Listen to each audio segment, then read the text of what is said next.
ó ti ṣẹlẹ̀ o, ọ̀rọ̀ chief imam Ògbómọ̀ṣọ́ ti dójú ẹ̀.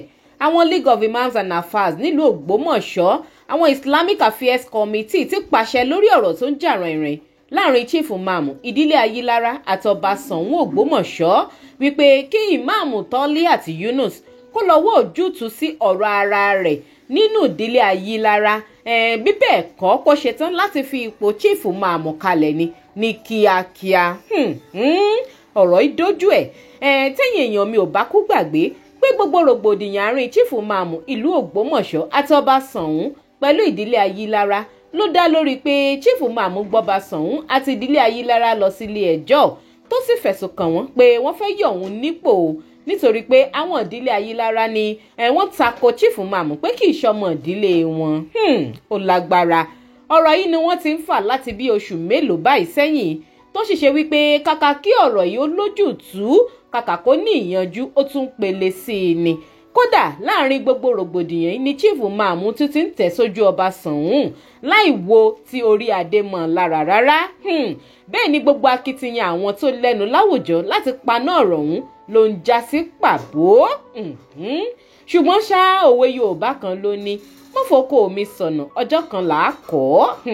Ní báyìí àwọn ẹgbẹ́ Supreme Council of Islamic Affairs Committee fún ìlú Ògbómọ̀ṣọ́ ti ní Imam Toliat Yunus kó lọ wá àtúnṣe sí ọ̀rọ̀ ara rẹ̀ nínú ìdílé Ayílára tí wọ́n ti ń takò pé kì í ṣọmọ ìdílé wọn, kó lọ jẹ́wọ́ ọmọ ọkọ fún wọn, kó yéé bojú Ṣàngún Ògbómọ̀ṣọ́ jẹ́ nígboro, bí bẹ́ẹ̀ kọ́ kó ṣetán láti fi ipò chief imam nílùú Ògbómọ̀ṣọ́ kalẹ̀ ní kíákíá.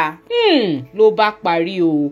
Tẹ́ ẹ bá kú gbàgbé wípé láìpẹ́ yìí ni ọba Ṣàngún fi Habib Ayílára jẹ ìmáàmù mọ́ṣáláṣí Ṣàngún lélẹ́yìí tó tún ti dá ọ̀pọ̀ ọ̀rọ̀ kalẹ̀ pàápàá bí àwọn èèyàn ìmáàmù Tọ́líà ṣe rí ìgbésẹ̀ tí ọba Ṣàngún gbé yìí gẹ́gẹ́ bí ọ̀nà láti yọ chief imam kúrò nípò. Ó mà wá ṣe o.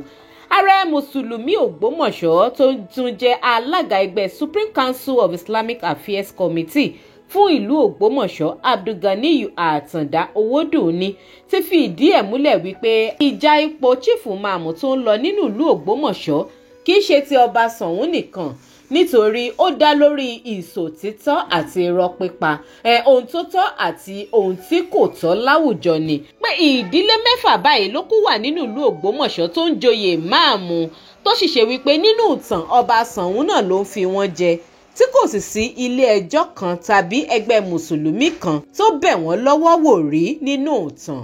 Ṣùgbọ́n tí ìmáàmù Toliat Yunus yìí ó jẹ́ àkọ́kọ́ irú ẹ̀ nínú ìtàn ìlú Ògbómọ̀ṣọ́. Ó lágbára. Fún ìdí èyí àwọn wá pa á láṣẹ ni o, àwọn ò dá a lábàá rárá kí ìmáàmù Toliat kó lọ wá àtúnṣe sọ́rọ̀ ara ẹ̀, kó lọ jẹ́wọ́ wípé ọmọ ọkọ lòun lọ́dọ̀ àwọn ìdílé Ayílára tí wọ́n ń bẹ̀ lọ́wọ́ wò pé kì í ṣọmọ ìdílé wọn. Bí bẹ́ẹ̀ kọ́ kò ní àǹfààní mọ́ láti tẹ̀síwájú gẹ́gẹ́ bí chief imam nínú ìlú Ògbómọ̀ṣọ́. Ọ̀rọ̀ yìí padà dójú ẹ̀ pátápátá po. Ẹ̀yin èèyàn mi ó gbẹnu tán ó kọjá sísọ. Ẹ má bá mi fèrò yín lórí ẹ̀ sí comment, and ẹ má gbàgbé láti máa bá mi follow DigiNaija online lórí Facebook. Link tó wà ní comment section fídíò yìí á gbé yín lórí page wa. Gbogbo ẹ̀yin tẹ́ ṣe ń darapọ̀ mọ́ wa náà lórí YouTube, ẹ máa bá wa subscribe, ẹ like, ẹ sì máa bá mi share fúnrán yìí kó máa lọ lórí ayélujára. Ẹ ṣeun púpọ̀.